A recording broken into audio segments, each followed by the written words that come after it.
Oh, let's do Talk to Me in the Gym. Yeah. I don't like it even when hot girls talk to me in the gym.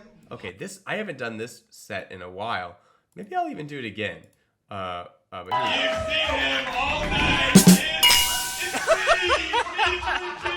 That's me. I'm William King. Hey, I'm doing stand-up. Hey, guys. I'm gonna talk to you guys about something. I work out a lot. Okay, so openings are important.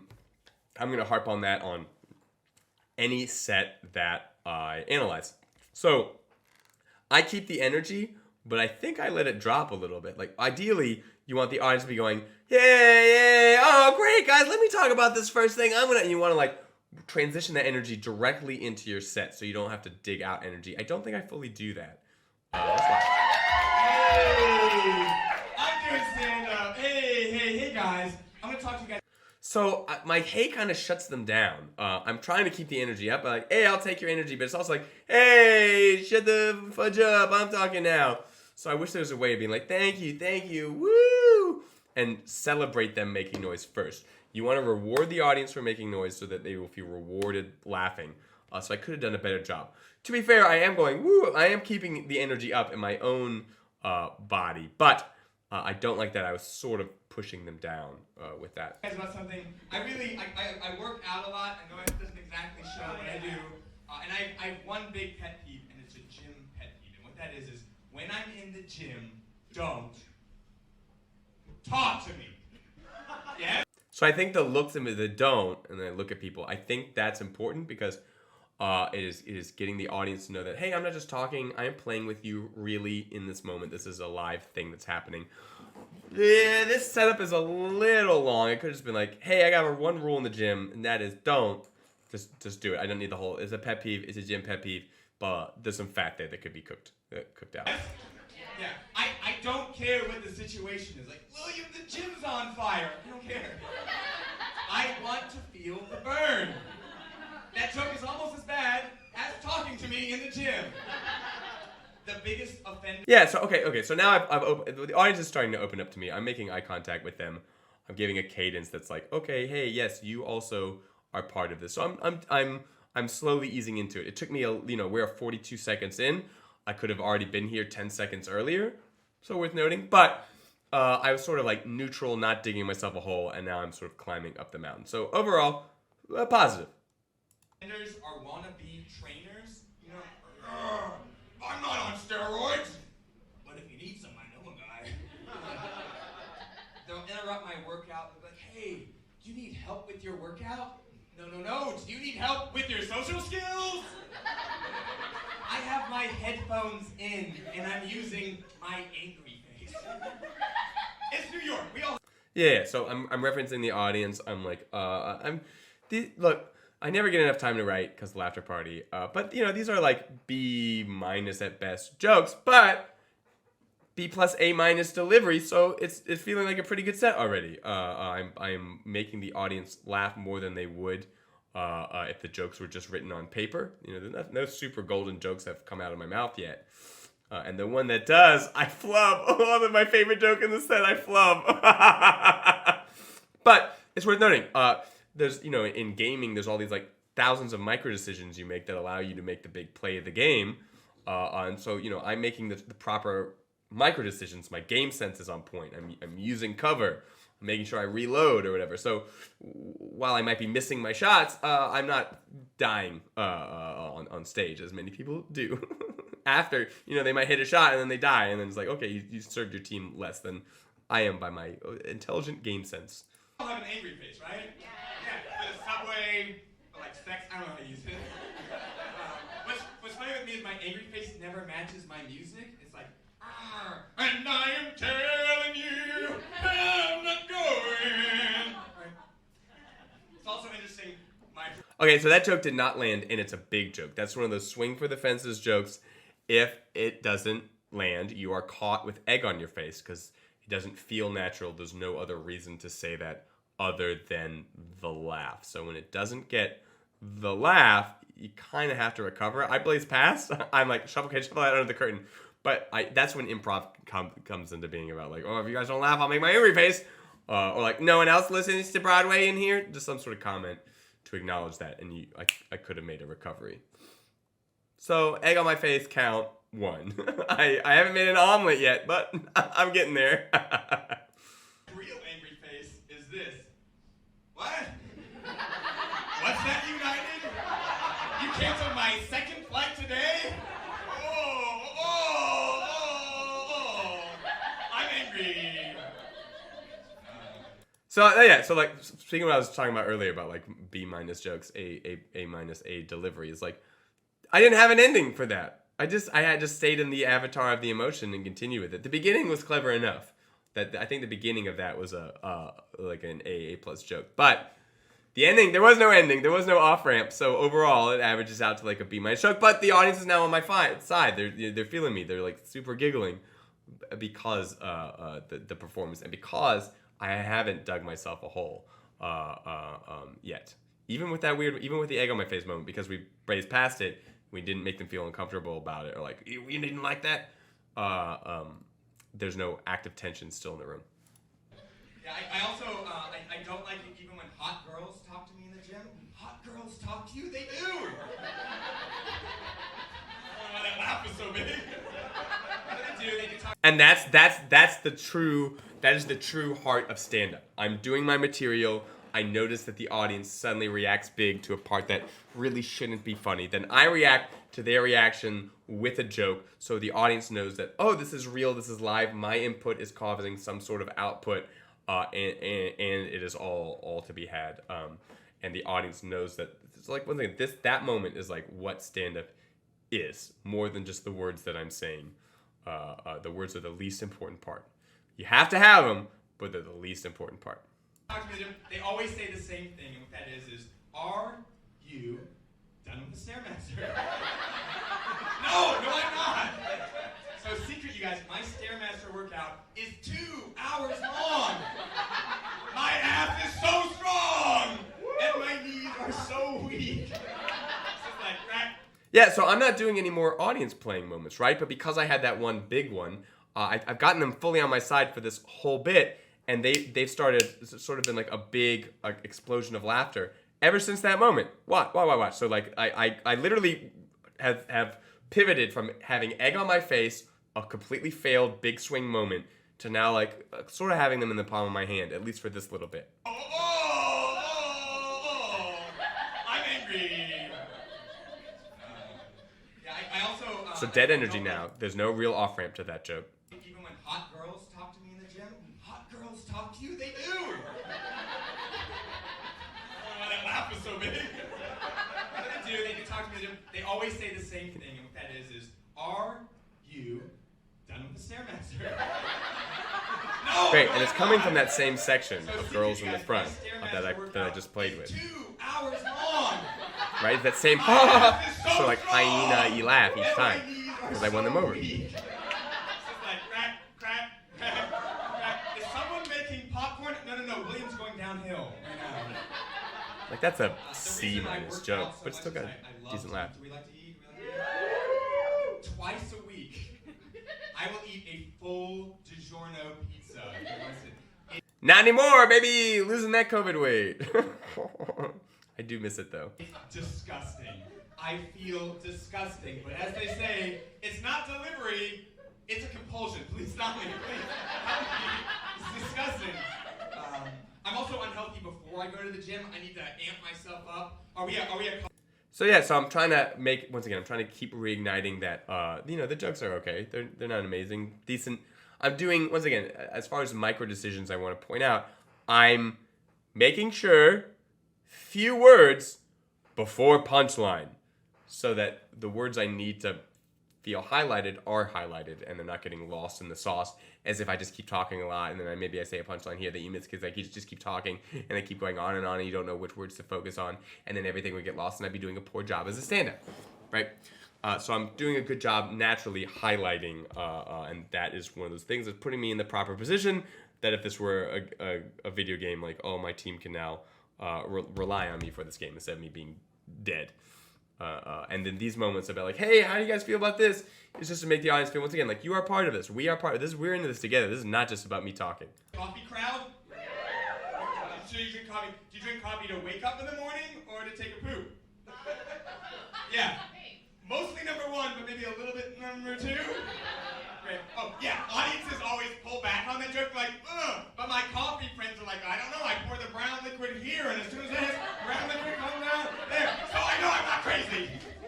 I can't make fun. So I think that was me. I was feeling that the audience was pulling back on me a little bit. So it was a little bit of a long-winded improv moment, but it worked. Like, I did not plan that brown liquid comes in here and it blasts out there. I'd done that joke sometimes when I was practicing this by myself, but it wasn't supposed to be in the written material. So I had it in my back pocket as an option from when I was rehearsing, but I didn't plan on saying it this time, and then I'll try to find the exact moment when I decided to pull that audible. Number two. Great. Oh, yeah. Audiences always. Yeah, I think it's because these people that I've had on my side, I've had them on my side. I've won them over. They're an easy audience. These sort of like girls in the front over here. I'm reversed in the front over here. The ones I got with the why was that laugh so big? But I need to win over this audience on the other side. So I think that's why I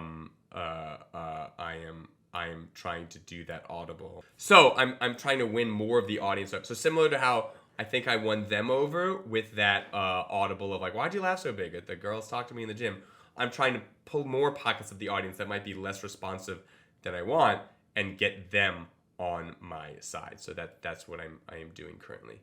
Pull back on that joke, like, ugh. But my coffee friends are like, I don't know. I pour the brown liquid here, and as soon as that brown liquid comes out there, so I know I'm not crazy.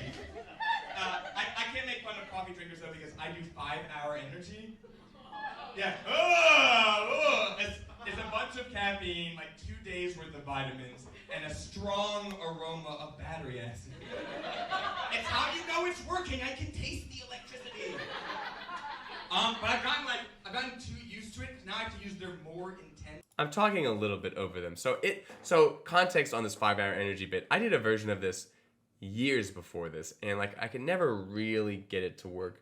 It'd be mid-tier at best, but I never loved it. And so I think part of me is nervous because I like brushed it off out of the old the back of my closet. I dusted it off and decided to use it. So I didn't know if I was going to have one of the good iterations or the bad iterations. So I'm kind of talking over the laughs. I could be interacting with them more here. And a strong aroma of battery acid. It's how you know it's working. I can taste the electricity. So I'm sort of referencing the audience, so it seems like I am responding to them, but I'm not really. I'm in good performance mode. It's good performance mode in that like it feels a little bit like I'm actually talking to you, but I know that I'm kind of on the train tracks right now. Now my train tracks a lot better than other people's train tracks, but still on the train tracks. But I've gotten too used to it. Now I have to use their more intense product. It has 3 times all the ingredients of regular 5-hour energy. They make 15-hour energy? No! It's called 5-hour energy extra. Whatever voodoo magic it is, it only lasts for 5 hours.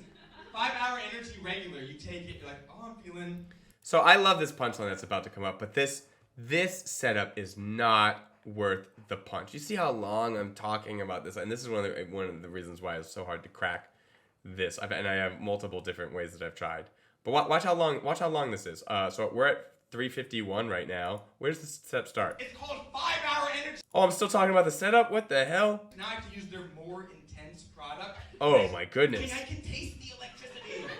So that's me making a joke to try to make part of this exposition palatable. So this joke in proper began. Here, and as soon as that brown liquid comes out, Because I have coffee I'm jokes, not crazy. which make this part. That's a big enough song. Because I do 5-hour energy. 312 is when 5-hour energy is first It's reference. a bunch of caffeine, like 2 days worth of vitamins, and a strong aroma of battery acid. It's how you know it's working. Okay, 10 seconds later, joke 1. 4 seconds later, joke 2. I've gotten too used to it. Now I have to use their more intense product. It has 3 times all the ingredients of regular 5-hour energy. Okay. They make 15-hour energy? No! It's called 5-hour energy Like 10 seconds in, no extra. joke. It's sort of, it gets a laugh. Whatever voodoo magic it is, it 12 only seconds lasts in. for 5 hours. Still, it feels 5-hour very energy fatty. regular. You take it, you're like, oh, I'm feeling kind of buzzed. I'm ready to work out. 5-hour energy extra you take, you're like, I'm feeling really buzzed because there are bees in my head. That's my favorite joke. I love bees in my head. And I was maybe gonna do it this week as well, and I was like, how do I get the bees in my head but buzzed? You're clever. I think it's clever enough and funny in my brand of comedy. Man, I love bees in my head because there are bees in my head. Oh man. Ready to work out. 5-hour energy extra you take, you're like, I'm feeling really buzzed because there are bees in my head. Am I awake? Of course, because I'm seeing the face of God right now. I might have taken one before the show. Oh, it explains so much. And then that's just like, So I don't like that's true William style. I was gonna my taking over the show was planned, but because we rapidly changed from performative to a side voice, it feels like a confession. So the audience thinks that it's more. That's sort of on the train tracks, but the audience feels like it's a confession to them. And then the explain so much was me reacting to them. So like that's just true. Sometimes my style has its benefits, and moments like that are when it definitely has one big laugh, and you can reignite it. Yeah. So I'm about to. So I have a callback to my head's full of bees, and I ruin it because this is the first time I do the set in years, and I'm so disappointed because it could have absolutely killed the second time. But let's keep watching. Talk to me in the gym. What do you like, William? I like silent acknowledgement.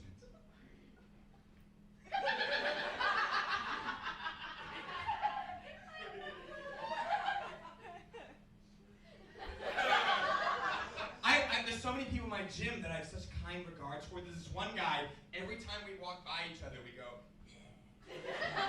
what that means is one more, whatever it is, one more rep, one more minute on the treadmill, just one more.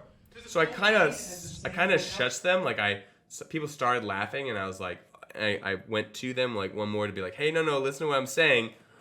But I don't you should never even subconsciously be like, no, stop laughing, listen to what I'm saying, because then they start to get quiet because I have trained them. No, please listen. Don't be rude to me. And instead of like, no, I want you to laugh. So you should always reward that laughter. Let's watch that moment. There's so many people in my gym that I have such kind regards for. There's this one guy, every time we walk by each other, we go, this is fatty. what that means is when I go, more, whatever it is, one I'm more literally rep, thinking one shut more up. minute on the treadmill, just one more. There's this old lady that has the same workout schedule as me. Whenever one of us is late, we'll be like, these are my favorite people in the entire world. I don't even know My their favorite names. people. And I don't want to. I ran into that guy. So once again, is this the funniest thing in the world? No, but because I'm leaving the ample spaces for the hey, you laugh here space. Oh, hey, you laugh here space. I'm bullying the audience into giving me more laughs than maybe this material on paper. Meh. But this material performed with someone who knows how to work a live audience. Oh, I'm saying this material not half bad. It's one of those reasons. Watch if you're watching any of our Twitch streams, and you watch me trying to come up with material. I'm always like meh, or the other comedians they won't be feeling it. They'll be feeling their own stuff, and then when you watch the performance, you're like, oh, now I get why William wanted to do those jokes. It makes more sense with the live audience, but it doesn't make sense devoid of an audience. And then you look at the other comedians, and you're like, oh, they love their stuff devoid of an audience, but it didn't work as much with an audience. So there's a translation. I on the street one day with his wife and his baby. I didn't know what the fuck to say. I was like, hey, you? Did you work out today? Nice kid. One more. But even I've changed that since to where if I want to shoehorn the fabricated one more with his kid, I'd be like, one day he walked into the gym with his kids. I was like, I don't want to talk to them. I was like, oh, nice kids, one more. Again, I could streamline that whole bit of not having to set up meeting him in the street with his wife and his kids. Just we're in the gym, put him in the gym in the future. Done. Get past it. So we can do the C- one more to your kids joke.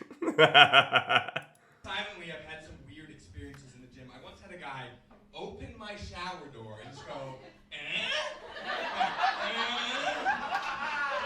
I was just like, the whole interaction.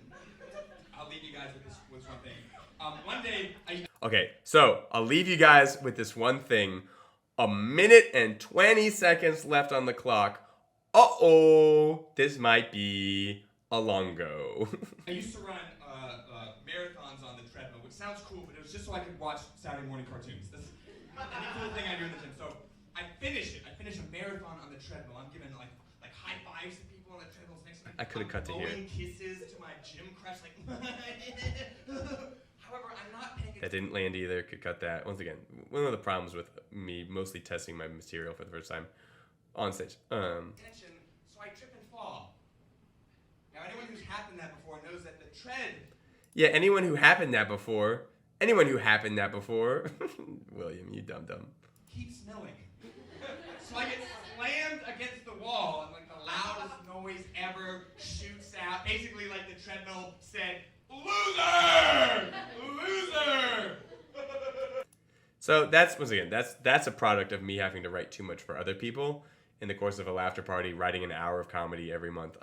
That's a decent placeholder for like, oh, the treadmill shouted out loser. But I know that there's some golden one out there about like what the treadmill shouted out, and then some phrase that is absolutely perfect that'll get a way more of a laugh than like the idea of what I'm trying to play, which is like, okay, yeah, you're a loser. Okay.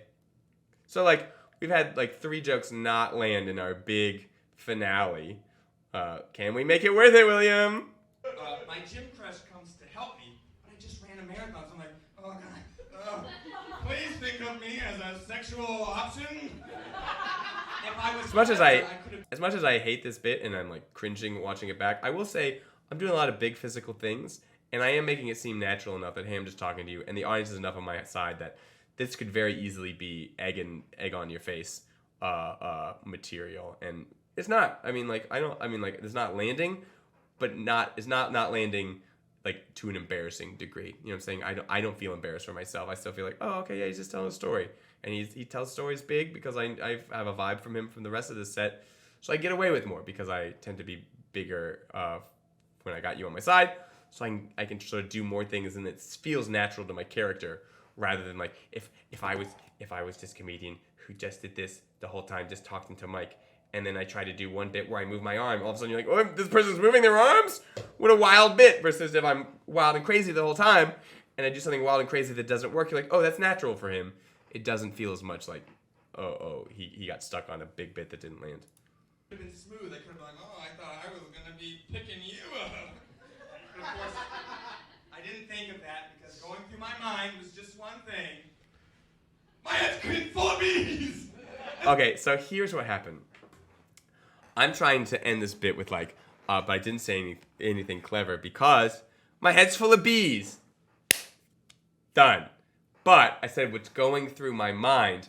I used a phrase that had one of the words of which I was going to say a synonym of in 2 seconds, and so I freaked myself out. Then you see me get in my own head because it's covered in bees, and I flubbed the covered in bees. And luckily, the audience liked it enough the first time, and they are enough enamored with me that they sort of give it to. They're like, okay, we get what you're trying to do, but it doesn't land as hard as it. Man, I want to do this again and actually nail it. That's it. That's my set. Thank you guys. Okay, overall, there were some decent jokes in there. Not some decent jokes as far as like those jokes that can be taken and turned into a tweet and the writing stands golden alone by themselves. But there were jokes that like if you know that they're going to be translated into a performative set, that some A+ jokes.